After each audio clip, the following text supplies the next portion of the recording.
You know, I had a dream last night that I was bicycling here, and then when I was done here, I had to be in Indianapolis next. I really do enjoy bicycling. At least I wasn't dreaming I was trying to cross-country ski here. I did get to go cross-country skiing day before yesterday because the part of Oregon I live in is not the rainy part, it's the sunny part, but it also has 5 feet of snow right now, which is low for the average. So, in any case, I'm here to talk about what's going on. What happened there? I'm here to talk about housing, and particularly single-family housing.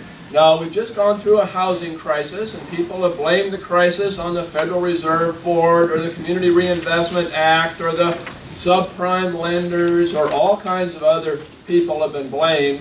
And I have my own hypothesis that I'm going to share with you today, that the real cause of the crisis was urban planning. And I'll explain that to you. There is a movement in the United States against single-family homes. The idea is that single-family homes waste too much land and they encourage people to drive too much. And so numerous cities and metropolitan areas have adopted plans to discourage people from living in single-family homes. My own hometown of Portland, Oregon, says that 65% of the households today live in single-family homes. Their goal is to reduce that to 41%. That's a huge change. Tokyo, Japan, is the world's largest and one of the densest metropolitan areas in the world.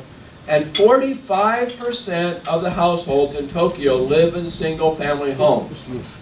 And so Portland wants to be even denser than Tokyo, have even fewer people living in single-family homes in Tokyo. Now it turns out that 17 out of 20 single-family homes are owner-occupied. 17 out of 20 multifamily dwellings are renter-occupied. So a war on single-family homes is a war on home ownership. Now, the way that people are waging war on single-family homes is that they try to make housing expensive so that fewer people can afford to buy a home, and they try to make housing prices volatile so that the risk of buying a home is high even if you can afford to do it. And they succeeded admirably. They made housing prices in 45% of the housing markets in the United States so volatile that it led to the 2008 financial crisis, which led to all kinds of foreclosures, which led to all kinds of problems. But if we hadn't had urban planners in the first place waging war on single-family homes, we wouldn't have had the bubbles that caused the crisis, that caused the foreclosures, caused the high foreclosure rates. Now, after the bubble, after the crisis, we started seeing lots of articles saying, maybe people shouldn't own homes. Maybe people should rent for their entire lives. Because if they're not rich enough to own a home, they shouldn't aspire to own one. They should just rent. We all know that home ownership is a function of wealth, right? That's why the highest home ownership rates are found in wealthy countries like, well, Mexico, India, and Brazil, whereas the lowest home ownership rates are found in poor countries like Germany and Switzerland. Well, apparently wealth is not a function of home ownership. In fact, in the United States, 120 years ago, the working class in the cities were 3 times more likely to own their homes than the middle class. That's because the working class saw homes as an additional source of income. A lot of working class families would build duplexes, and they'd live upstairs and rent the downstairs. They'd have livestock in their backyards. They'd take in boarders. They'd have in-home businesses. And housing in cities was very affordable. There was a home builder in Chicago who has built more homes in Chicago than any home builder before or since. His name was Samuel Gross, and he advertised that he was building for the working man. And his houses would start at $500. And you can still see some of his houses today. These are Samuel Gross homes that probably sold for $500 if they didn't have sewer and water hookups, $1,000 if they did have sewer and water hookups. Obviously, they all have sewer and water hookups today. They sell for about $150,000. Meanwhile, the middle class did not see a home as a source of income. What they saw a home as was a risk that you would buy into a house and a working class family would move in next door. Now, working class tended to be immigrants, and they had different tastes. They had different food tastes, different music tastes, different recreation tastes, and the middle class didn't want to live next door to those immigrants. So they rented their homes. And that way they were able to move if somebody undesirable moved in next door. Now, at the same time, there were a few people in New York City, and it wasn't really found anywhere else but in New York City, who lived in extremely high-density buildings called tenements. And about 1890, there was a social scientist named Jacob Riis who took a bunch of photos and alerted people to the horrors of these high-density tenements. They were called dumbbells because, oops, what am I doing? Because they had these openings in them.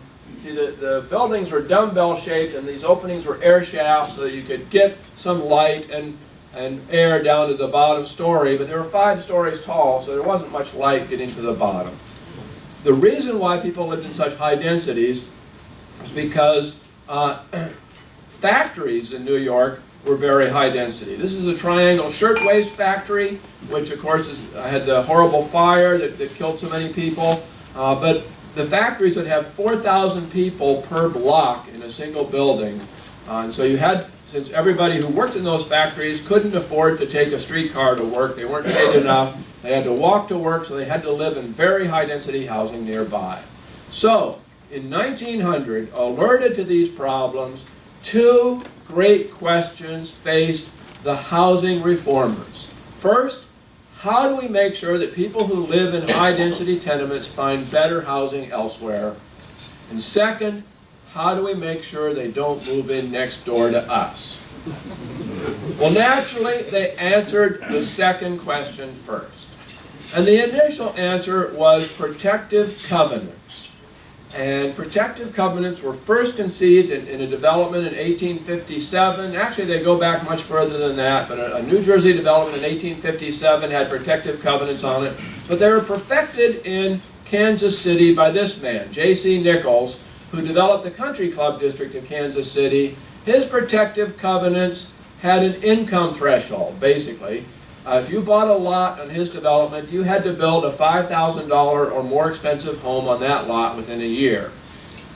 Well, the working class homes were $500 to $1,000. They obviously couldn't afford to buy a build a $5,000 home. So he did not have racial restrictions. He did not have other restrictions. He just had this income restriction, and he advertised that his tracts were exclusive and restricted, but they were basically restricted to those who could afford them, that's all. Now, the middle class said, okay, we can move into these developments, but what about existing developments? What about existing cities that already have some middle class neighborhoods? How do we protect them from working class people moving in next door? Well, they came up with zoning. And zoning was applied to entire cities, and typical zoning codes forbade you to have duplexes in single-family neighborhoods. They forbade you to have backyard livestock. They forbade you to take in boarders. They prohibited in-home businesses. So all the things that made housing valuable for the working class were prohibited under zoning. The goal was to make neighborhoods safe for the middle class and force the working class into high-density housing, into multifamily housing. Fortunately, due to some technological changes, the working class was able to fight back. The most important change was Henry Ford's use of the moving assembly line, which started 100 years ago this year to build automobiles, the Model T Ford. With the moving assembly line, he was able to double worker pay and cut the price of his cars in half, which made it possible for workers to buy the cars they were building for the first time in history. Other industries adopted the moving assembly line, and moving assembly lines were horizontal instead of vertical, like the old way that factories worked. And so the factories moved out to the suburbs. We tend to think that people moved to the suburbs and commuted to the cities, but no, the factories moved out to the suburbs first, and then the working class bought cars, they moved out to the suburbs that didn't have zoning, and they built houses that were affordable for them. And then maybe zoning was added later, but suburbs tended to be built without zoning so they could be affordable for the working class. There were some other developments, including the fact that you could make a low down payment. Before 1889, if you sold your house to somebody, you demanded pretty much 100% payment up front because you wouldn't want to give the deed to anybody without getting paid for it. Well, then somebody came up with the brilliant, but seemingly obvious, but brilliant idea in 1889 that I won't give you the deed until you actually pay for it, but you can pay for it on time. You can give me a 5% down payment, but I hold the deed until you pay for it all. It's like nobody thought of that before 1889, but then suddenly Samuel Gross is advertising here a house for $100. That's the down payment on a $1,000 house if it's hooked up to sewer and water. So 10% down payment, 5% down payment was common after 1889. The second change was the way loans were made. Before about 1890, loans were balloon loans. You would pay interest on the loan. At the end of 5 or 10 years, you'd then have a balloon payment equal to 100% of the principal. And then people started forming what were called building and loan societies, later called savings and loan associations. And the building and loan societies used what they called an amortizing loan. It's what we today call a conventional loan, where you pay interest and principal each month, and after 15 years or so, it's all paid off with no balloon payments.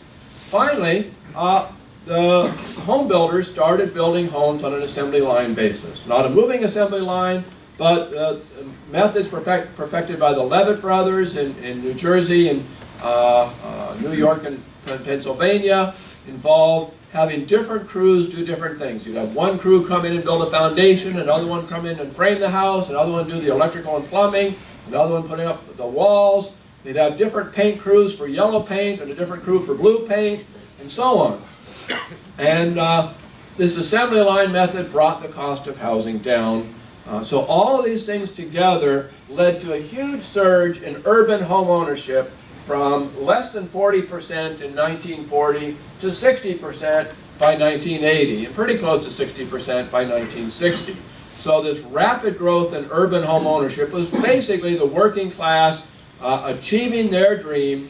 And the American dream was originally a working class dream of owning homes. As of 1969, housing in America was pretty much equally affordable everywhere.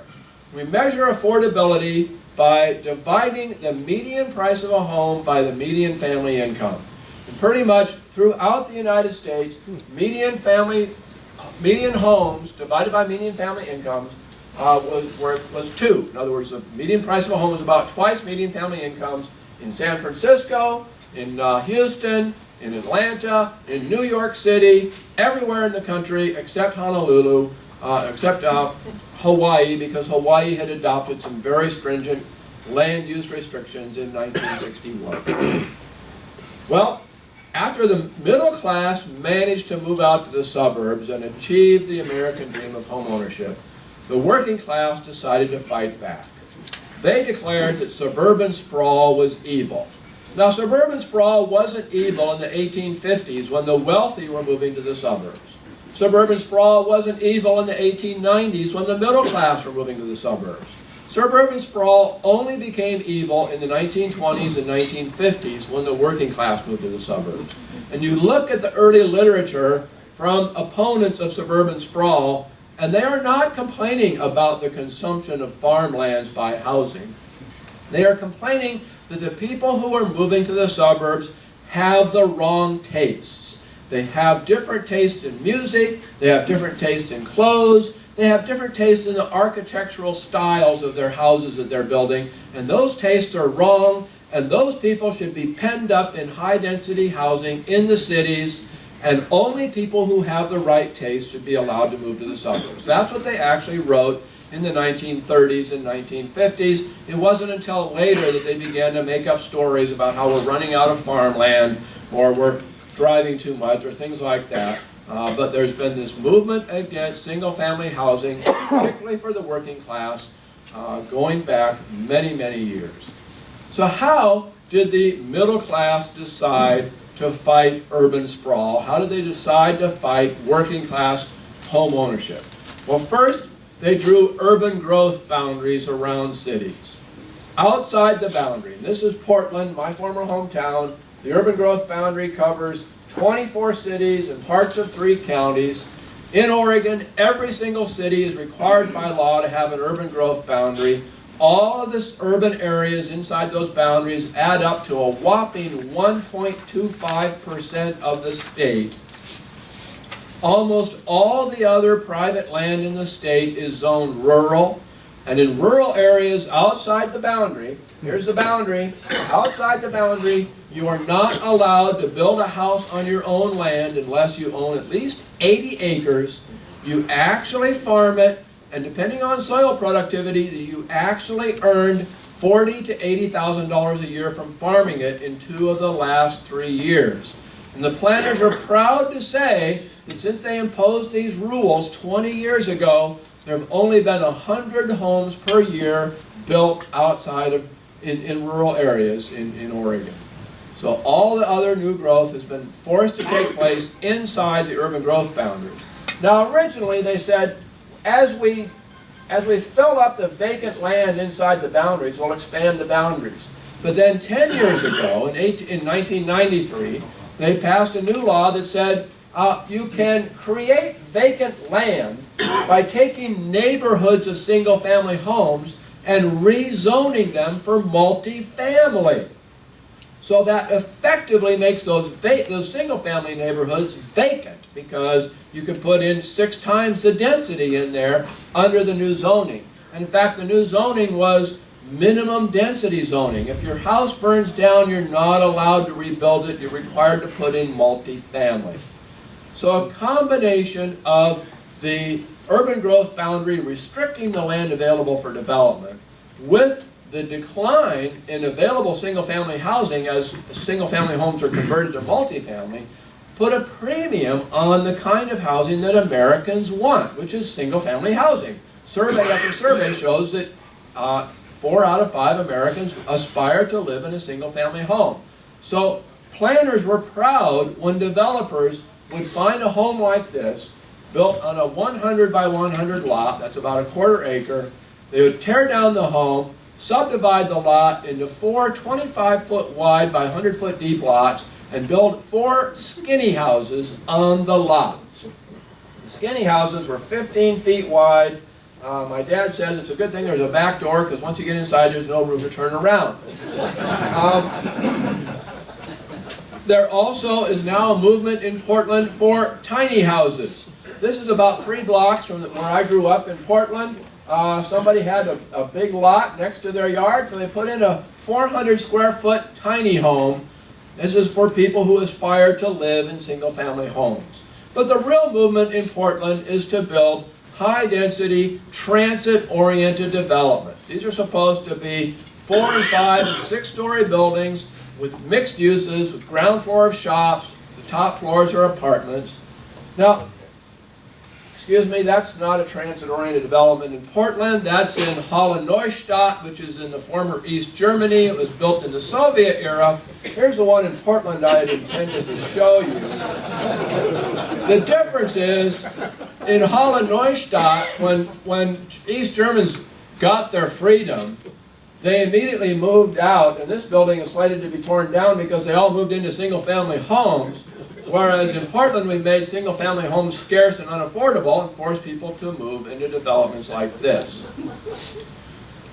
Now, here's the economic analysis. I hope you can keep up.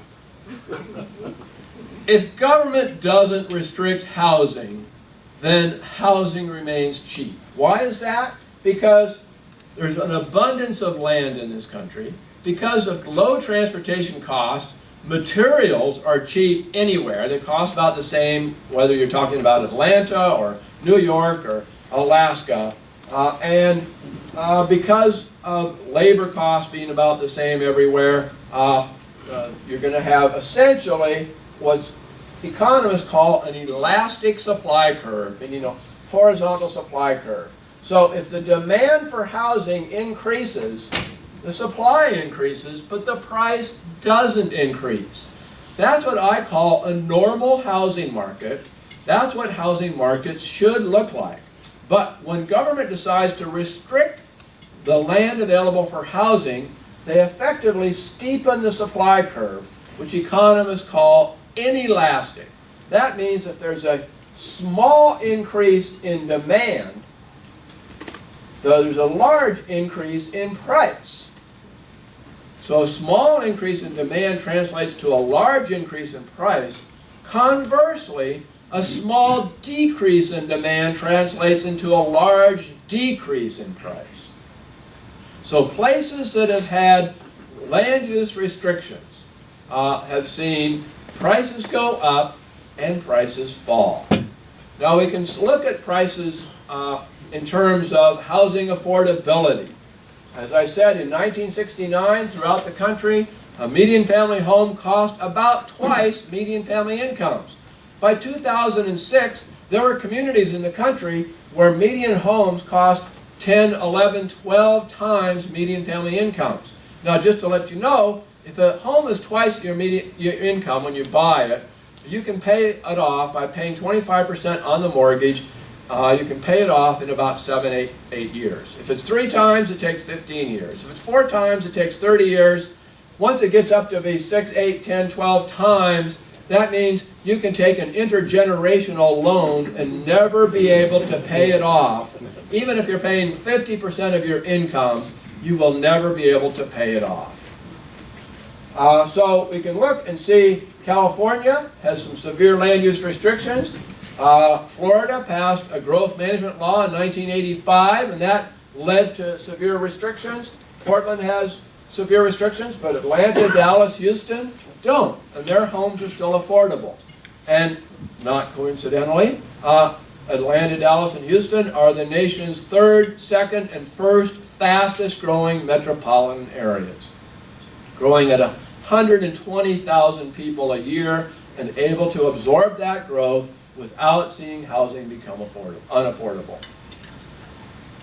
Here are states that have passed land use laws, what I call growth management laws. Some of them, the Washington law and the Florida law are called growth management laws. They don't call it that in California, but it effectively is one. You can see the California law was passed in 1963, Hawaii 1961. So they were the first states to start seeing housing prices rise and collapse. And you can see the places with high housing prices tend to be the places that have either state or local growth management laws.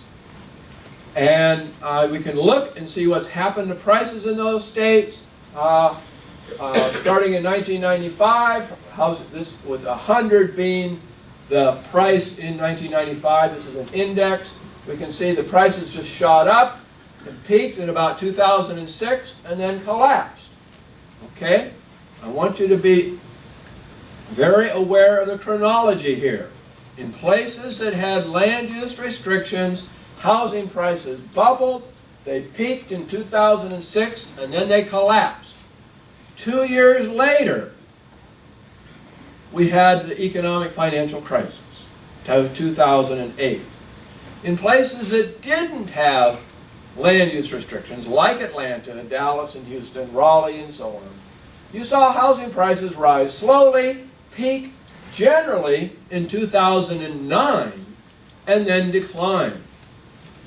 So, the chronology is, we had bubbles in places with land use restrictions. The housing prices in those bubbles collapsed. We then had a financial crisis. You then saw housing prices decline in places like Atlanta and Houston.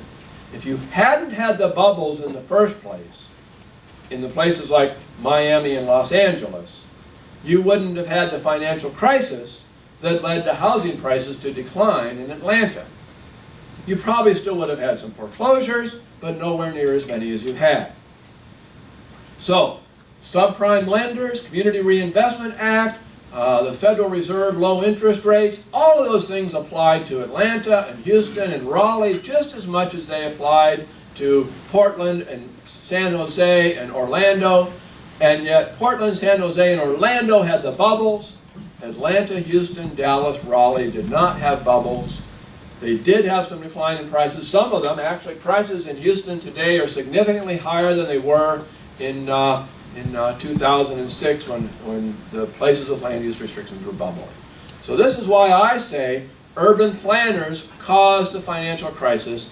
They did it deliberately because their goal was to make housing expensive and risky instead of affordable and low risk. Now, ironically, even as state and local governments were fighting single-family home ownership, we had the federal government out there promoting it with mortgage interest deductions and FHA subsidized loans and Fannie Mae and Freddie Mac and so on. But the irony is that when you restrict new home construction and at the same time subsidize housing, the result is you get higher housing prices and lower home ownership rates. So if we got rid of all the federal subsidies to housing, we would probably have no difference in home ownership rates nationwide. We would have a little higher home ownership rates in places like Houston and Atlanta that don't restrict land uses. We would have lower home ownership, we'd have a little lower home ownership rates in places like Houston and Atlanta that don't restrict home ownership. But we would have a little bit higher home ownership rates in places like California and Florida that were restricting home ownership. So nationwide it would be a wash. I don't think home ownership needs federal subsidies. We can look at countries across the world like Spain, United Kingdom, Australia isn't on this list, but it's got the same home ownership rate as Britain. All of these countries have higher home ownership rates than the United States.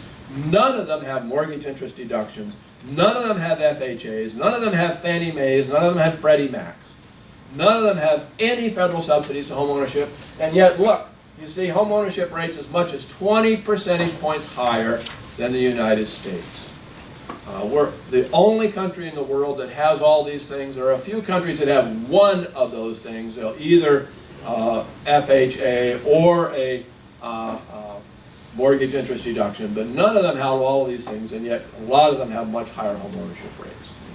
Now, my favorite city, at least from a land use standpoint, is Houston. Houston has very affordable housing. It famously has no zoning. Counties in Texas are not allowed to zone. So even if Houston had zoning, as Dallas and Austin and San Antonio do, developers just go out in the county and they do whatever they want. And then it typically gets annexed in and then zoned after it's developed. And the zoning just reflects what's already there rather than what the socially engineering urban planning types want. So here's a 4-bedroom, 2.5 baths, 2,200 square foot home with a family room and a large yard in a middle-class neighborhood. This is what I call the Coldwell banker house, because every year Coldwell banker figures out what is the price of a 4-bedroom, 2.5 bath, 2,200 square foot house with a in a middle-class neighborhood. They actually specify that. And in Houston, in 2011, it was $187,000. In 2006, it was only $150,000. So the price has gone up. In Atlanta, it's almost $70,000 more. That's the cost of zoning. Well, partly it's a reflection of higher incomes in Atlanta, but mainly it's the cost of zoning. Zoning does add some cost. When you start doing growth management like in Portland, you add another $100,000. When you really restrict housing, as in San Jose, then you add several $100,000 more. And this is the 2011 price. In San Jose, that home in 2006 was selling for $1.4 million. Now, getting back to Houston, there's a development in the suburbs of Houston that I got a chance to visit and tour. It's called Sienna Plantation. The development is 10,500 acres, of which about half are dedicated to parks and golf courses and forests and ball fields and other recreation areas. This is I think it's a 6-bedroom, 3,300 square foot, 4-bath home, brand new. It's on the market today for $299,000. Here's a 4-bedroom, 2,400 square foot home, 3-bath, brand new. It isn't even finished, so this is just the architectural rendering of it. and that's going for $214,000. If you're willing to accept a used home, you can get the same size of a home, 4-bedroom, 3-bath, 2,400 square feet for $199,000. And these homes all come with very large yards. Now that's in this one development. And I just looked up, in one of the 9 counties in the Houston area, there are more than 24 developments like that taking place right now. And it is providing lots and lots of housing. Now, if you are willing to buy a used home, and you don't want to live way out in the suburbs, there are lots of affordable homes throughout the Houston area. This is a 4-bedroom, 2-bath home. I believe it's about 1,600 square feet, and it's on the market right now for $69,000. I went to the Houston Multiple Listing Service and I said, show me all 3-bedroom homes for less than $60,000. And it returned this map, and all these blue dots are $60,000 and under 3-bedroom homes. And it said, I'm only showing you the first 100 of them. There's a lot more, but I'm only showing 100 at a time. Now what I want you to notice is that they're not located in just the low-income neighborhoods. They're distributed throughout the Houston area. They're in the city, they're in the suburbs. Sienna Plantation is right down here. There aren't any right in Sienna Plantation, but there are some right outside of it. So you can buy, for example, this 3-bedroom, 2-bath, 1,500 square foot home for $59,000. Now these prices don't sound too amazing to you, but if you're from Florida or California or Oregon, these prices are totally amazing. This is what happens when you don't have government get in the way. This is what housing prices should be like. If you're willing to buy a fixer-upper, you can get one for $20,000 in Houston. I won't guarantee what kind of a neighborhood it's in, but there are homes in all price levels in Houston. Houston is not only the fastest growing metropolitan area in the United States. When Hurricane Katrina hit, 150,000 people in New Orleans evacuated to Houston, and only 50,000 of them moved back. So even as Houston was normally growing by 120,000, 130,000 people a year, in that 1 year it gained an extra 100,000 people. No blip on the housing prices.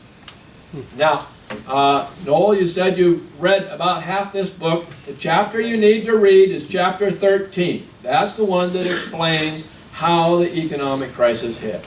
And the rest of the book talks about the history of home ownership going back over 1,000 years, looking at the interplay between the working class and the middle class, and how the war on sprawl is really a war on the working class. Honesty compels me to tell you that you can buy this book from Amazon for $17. You can buy the Kindle edition for $13, but if you want my autograph, you have to buy it today for $20. So it depends on how much you think my autograph is worth. I guess we'll find out in the end. I also write a lot of policy analyses for CATO. A lot of them have been on housing, so if you just want to download this paper, this is How Urban Planners Caused the Housing Bubble. It's a short version of chapter 13 of the book. The book gets into a lot more detail.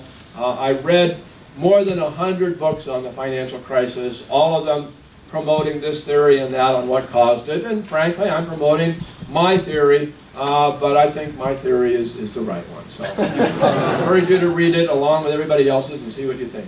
I also have a blog called The Anti-Planner. I am the Anti-Planner, and if you just Google Anti-Planner, I'm the first thing on the list. A decade ago, I started a group called the American Dream Coalition. We had a conference in Washington, D.C. in 2003, and then our conference has been in cities all over the country each year since then. We were in Atlanta several years ago. We've been in Portland. This year, in October, we're going to have a conference again in Washington, D.C. We're going to try to encourage Congress to fix some of the transportation problems with federal law. And I encourage you to think about going to that, October 27th to 29th. Finally, here's some websites. TI.org is the anti-planner. CATO.org, of course, you can download my papers. AmericanDreamCoalition.org has some papers I've written, as well as should soon have some information on the conference. My email is rot@anyofthose.org, CATO, AmericanDreamTI.org.